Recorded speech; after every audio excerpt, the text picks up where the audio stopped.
8월 5일 목요일 이사야서 56장 9절로 57장 13절 말씀.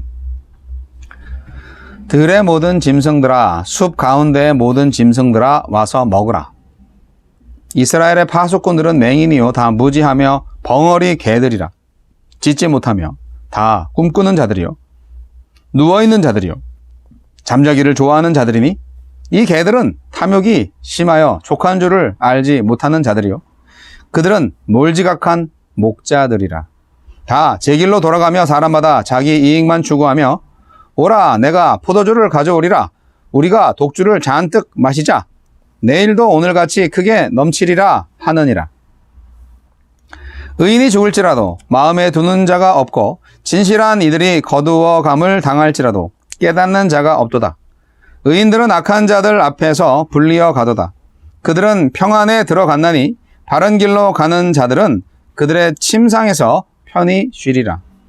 무당의 자식, 간음자와 음녀의 자식들아, 너희는 가까이 오라. 너희가 누구를 희롱하느냐? 누구를 향하여 입을 크게 벌리며 혀를 내미느냐? 너희는 패역의 자식, 거짓의 후손이 아니냐? 너희가 상수리 나무 사이 모든 푸른 나무 아래에서 음욕을 피우며 골짜기 가운데 바위 틈에서 자녀를 도살하는도다. 골짜기 가운데 매끄러운 돌들 중에 내 몫이 있으니 그것들이 곧 내가 제비 뽑아 얻은 것이라. 또한 내가 전제와 예물을 그것들에게 드리니 내가 어찌 위로를 받겠느냐? 내가 높고 높은 산 위에 내 침상을 베풀었고 내가 또 거기에 올라가서 제사를 드렸으며 내가 또 내 기념표를 문과 문설주 뒤에 두었으며 내가 나를 떠나 벗고 올라가서 내 침상을 넓히고 그들과 언약하며 또 내가 그들의 침상을 사랑하여 그 벌거벗은 것을 보았으며 내가 기름을 가지고 몰렉에게 나아가되 향품을 더하였으며 내가 또 사신을 먼 곳에 보내고 스오레까지 내려가게 하였으며 내가 길이 멀어서 피곤할지라도 헛되다 말하지 아니함은 내 힘이 살아났으므로 쇠약하여지지 아니함이라. 내가 누구를 두려워하며 누구로 말미암아 놀랍기에 거짓을 말하며 나를 생각하지 아니하며 이를 마음에 두지 아니하였느냐? 내가 나를 경외하지 아니함은 내가 오랫동안 잠잠했기 때문이 아니냐? 내 공의를 내가 보이리라. 내가 행한 일이 내게 무익하니라. 내가 부르짖을 때에 내가 모은 우상들에게 너를 구원하게 하라. 그것들은 다 바람에 날려가겠고 기운에 불려갈 것이로되 나를 의뢰하는 자는 땅을 차지하겠고 나의 거룩한 산을 기업으로 얻으리라. 아멘. 하나님을 따르지 않는 자들. 34장 이후 심판에 관한 말씀이 중단되고 회복과 희망의 말씀이 이어졌던 메시지에서 이제 유다 지도자들의 죄악과 백성의 우상 숭배가 신랄하게 폭로됩니다. 하나님은 어떤 분입니까? 9절로 12절. 지도자에게 더 큰 책임을 물으십니다. 유다의 멸망 이유를 지도자들의 죄악에서 찾았던 이사야는 그들의 직무유기를 양떼를 보호해야 할 파수꾼과 목자가 짐승들아 와서 먹으라 하고 외치는 모습에 비유합니다. 그들은 탐욕에 빠진 무거운 몸 때문에 백성을 방종에서 건져내는 일에 기민하지 못했고 거짓 희망에 취하도록 부추기기만 했습니다. 우리는 가정과 교회와 공동체를 위해 세워진 영적 파수꾼의 책임을 잘 감당하고 있습니까? 우리에게 주시는 교훈은 무엇입니까? 57장 1절 2절. 분별력 없는 지도자들 아래 죄악이 범람하고 누구도 의인의 죽음을 안타까워하지 않습니다. 예루살렘에 의인이 쉴 곳이 없으므로 차라리 죽음을 평안으로 여길 정도입니다. 말씀대로 의의를 실천하는 삶이 여전히 분투이자 고통인 오늘날 나는 누구의 주목과 인정을 추구하고 있습니까? 57장 3절로 10절.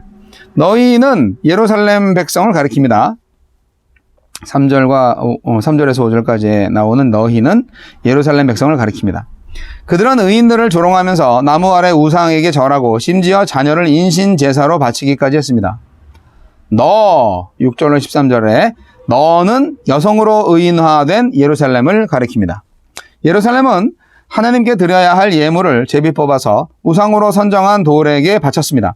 매춘부의 거래 표시인 기념표를 걸어놓고 우상에게 몸을 팔았습니다. 우상을 위해 치장하고 우상을 섬기기 위해 지하 세계까지 내려가며 지칠만도 한데 우상이 새 힘을 준다며 더욱 집착했습니다. 우상숭배 때문에 포로로 끌려가는 심판을 받게 될 예루살렘 백성은 회복되어 고향으로 돌아온 후에도 동일한 우상숭배의 유혹에 노출될 것입니다. 이웃을 내 몸처럼 사랑하라는 하나님의 말씀보다 잘 먹고 잘 살게 해주겠다는 우상의 속삭임이 더 강력하게 들리기 때문입니다. 57장 11절로 13절. 예루살렘의 불순종으로 하나님이 침묵하시자 백성은 말씀에 갈급하기는커녕 아예 하나님을 우상으로 대체해버렸습니다. 그러니 하나님의 공의는 심판으로 드러날 수밖에 없습니다. 우상의 도움을 갈구할수록 거짓 신의 무익함도 드러날 것입니다. 내게 회개할 기회를 주시려 참으시고 눈 감아주시는 사랑을 이용하여 죄를 반복하고 있지는 않습니까? 주여, 하나님과 세상을 다 섬기는 죄에서 벗어나 오직 하나님 한 분만을 사랑하며 섬기게 하소서. 네, 오늘 다시 저주의 말씀으로 돌아왔습니다. 참 바벨론 포로 생활에서 돌아왔으면 좀 바뀌어야 되는데 과거를 좀 회상하면서 잘못했다 회개하고 새롭게 살아야 되는데 그렇지 않았다. 그대로 우상숭배하고 그대로 쾌락주의로 살았다. 참 왜 이러나 정말. 특히 누가 잘못했냐면 지도자들이 잘못하는 거죠. 오늘 말씀은 이스라엘의 패역한 지도자들에 대해서 심판을 선언하는 내용입니다. 이스라엘의 종교 정치 지도자들이 사실은 백성들에게 미치는 영향이 대단하죠. 이스라엘 지도자들은 백성들이 우상숭배에 빠져서 영적으로 음란했을 때 뭐 했나요? 그냥 가만히 있었어요. 수수방관했습니다. 그래서 어떻게 됐나요? 하나님의 심판을 재촉했습니다. 이렇게 지도자층에 있는 사람들의 영적 무지 그리고 무감각 때문에 사회 전체가 혼란스러워지고요. 결국 국가가 망하는 겁니다. 그러므로 하나님께서 심판을 결정하셨고 이방 국가를 일으켜서 유다를 멸망시켰잖아요. 북이스라엘이 아수르에 의해서 멸망당한 후 135년 만인 BC 586년에 남유다는 바벨론에게 멸망당했습니다. 이와 같은 사실을 인식한 바울과 베드로가 국가 지도자들을 위해서 기도하라고 말씀하신 거예요. 로마서 13장에. 또 디모데전서 2장에도 그랬고 베드로전서 2장에도 그렇게 말씀하셨습니다. 여러분, 우리가 분별해야 돼요.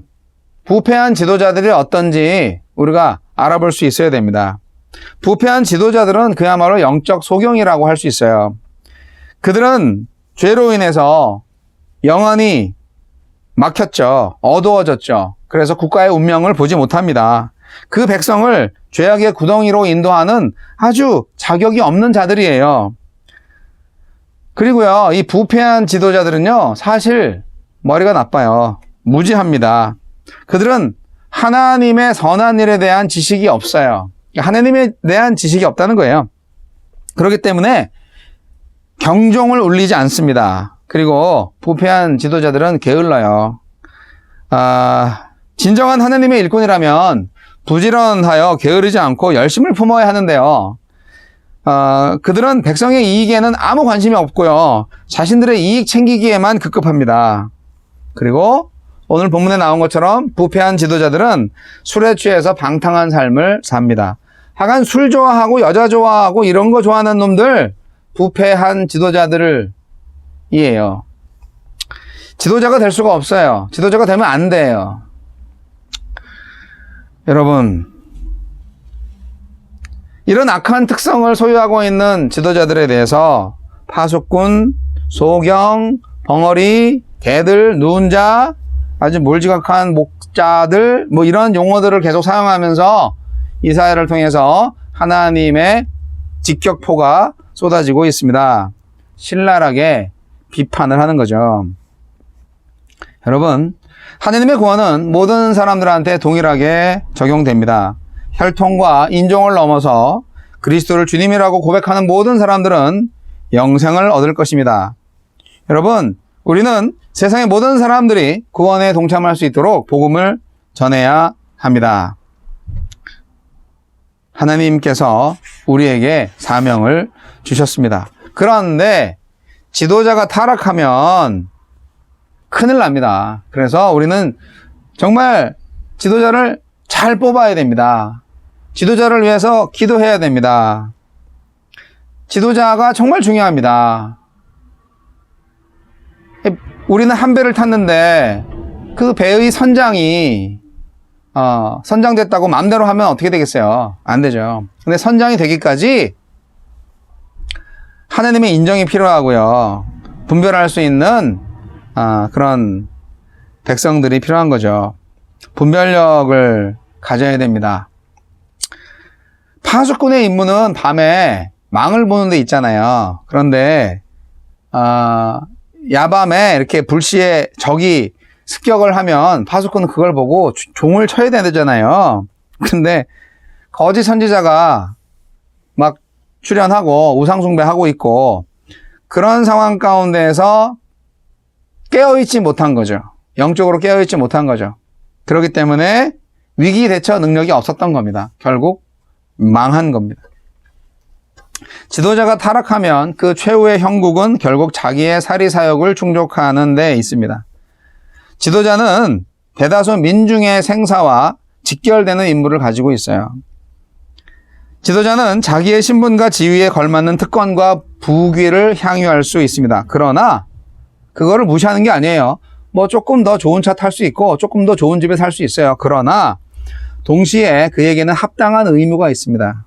타락한 지도자는 자신이 누리고자 하는 여러 가지 권력과 쾌락에 집착하지만 후자에 소홀해하는 거죠. 백성을 잘 다스려야 되고 국가를 잘 운영해 나가야 하는 책임을 등한시하는 거죠.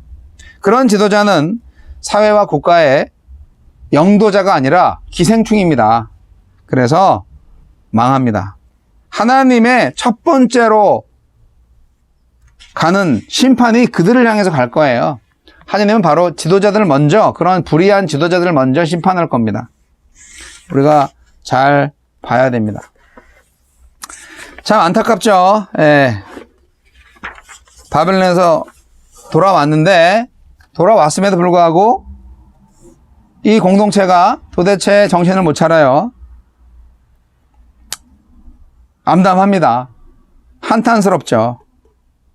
의인들이 죽임을 당하는데 아랑곳하지 않아요. 참 암울한 시대입니다. 여러분, 우상숭배가 만연하고 있어요. 하나님과 우상을 같이 섬기고 있어요. 음란하고요. 이런 세상이 오면 어떻게 해요? 심판을 받을 수밖에 없습니다. 그럼 어떻게 해야 되나요? 분별해서 기도하면서 외쳐야 됩니다. 진리를 외쳐야 합니다. 포로에서 돌아왔는데 그렇게 혹독한 징계의 시간을 보냈는데도 그들의 조상들이 나라를 잃고 유배를 당할 수밖에 없었던 악행을 후손들도 계속 되풀이하다니요. 이게 이 바보 같은 이스라엘의 모습이라는 거예요. 우리도 그러면 안 되죠. 세상을 보고 하나님의 세상을 보고 하나님의 말씀에 귀 기울여서 하나님의 뜻대로 살아야 합니다. 그래야 새로운 세상이 옵니다. 아직도 몸이 바벨론에 있어요. 몸은 팔레스타인에 왔는데. 여러분, 하나님만 경배하는 여러분 되시기 바랍니다. 하나님과 우상을 같이 섬기는 여러분 되지 마시고 우상은 완전히 버리시고 하나님만 섬기셔야 됩니다. 심판하시는 날 공의의 하나님이 우리를 철저하게 가릴 것입니다. 우상들은 우상입니다. 우리를 도울 수가 없어요. 여러분, 이사야가 회복된 이스라엘을 보면서 더 울분을 토하는 일이 예수 믿고 구원받았음에도 불구하고 마치 개가 토한 것을 다시 먹는 것처럼 그렇게 지저분하고 음란하고 바보 같은 인생을 살아야 되겠습니까? 거듭난 인생은 진정 하나님 나라에 걸맞는 빛의 자녀로 살아야 할 줄로 믿습니다. 지도자들 특히 조심하십시오. 타락한 지도자들이 금방 사회와 나라를 말아먹습니다. 그래서 우리 성도님들은 분별력을 가지시고 기도하시고 또 소중한 의견들을 모아서 지도자와 잘 합의하셔가지고 나라와 민족을 구원하셔야 됩니다.